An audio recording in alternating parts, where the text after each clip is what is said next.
What is father inclusive practice and why might your organisation want to implement it?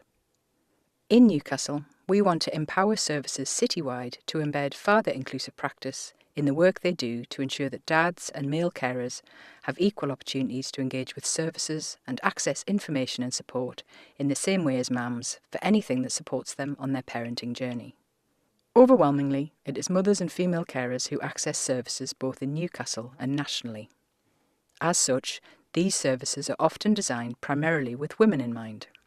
For example, mam as the main point of contact, mam as the person who attends a toddler group.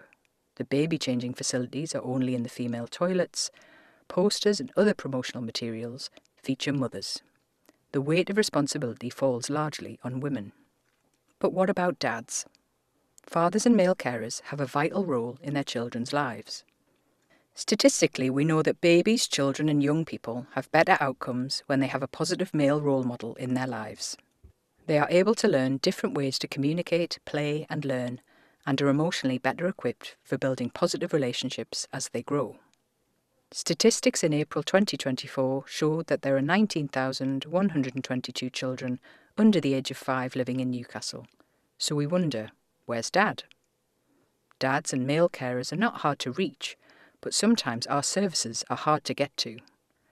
There can be a combination of barriers for dads and male carers taking an active role. There's definitely pressure from society, actually from inside your own family, about how to be a parent. My dad talked about it being women's work looking after kids. There's still an assumption that you, as the dad, will be straight back to work and that you'll be the one providing. 2 weeks off for paternity leave is nothing. I really didn't want to leave them, and my job doesn't offer flexible working, not in any real way. I didn't have a dad around when I was growing up. I've always thought it was the mums who do all the looking after when there's a baby. But now I'm going to be a dad and I want to be around for my kids. But honestly, I wouldn't even know where to start. I've never held a baby before, never mind changing a nappy. And babies cry. What if that means they don't like me? It might be for the best if my girlfriend just does everything, the more I think about it. Any one of these examples, along with many other things, can lead to a father slipping through the net of services available to them, or choosing not to engage because they've had a negative experience, or feel our services are not for them. When conversation is directed towards mam, and a father is barely acknowledged or ignored, in a space that already feels a bit unfamiliar, it can reinforce the idea that he isn't important and that he doesn't belong in this conversation or situation. This is worse still where a relationship was broken down and a man is looking for support regarding contact with his children. He might go back and forth between services who tell him that it's a civil matter and they can't help, and solicitors who generally come with a high cost.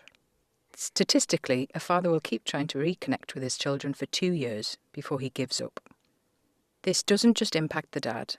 His children, his partner or ex-partner, wider paternal family, and the services themselves will lose out.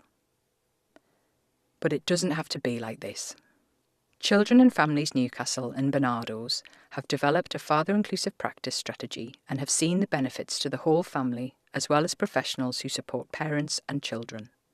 Inclusive practice means being willing to be curious about your services and seeing them from a male carer's perspective.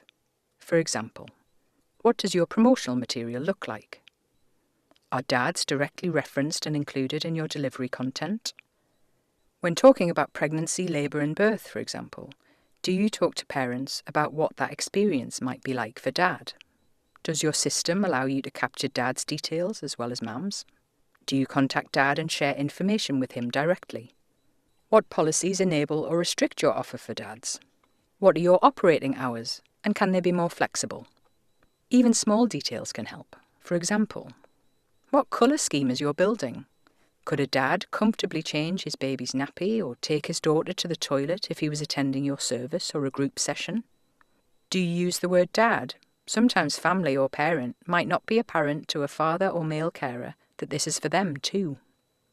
Why not have conversations with dads accessing your service and ask what would work for them?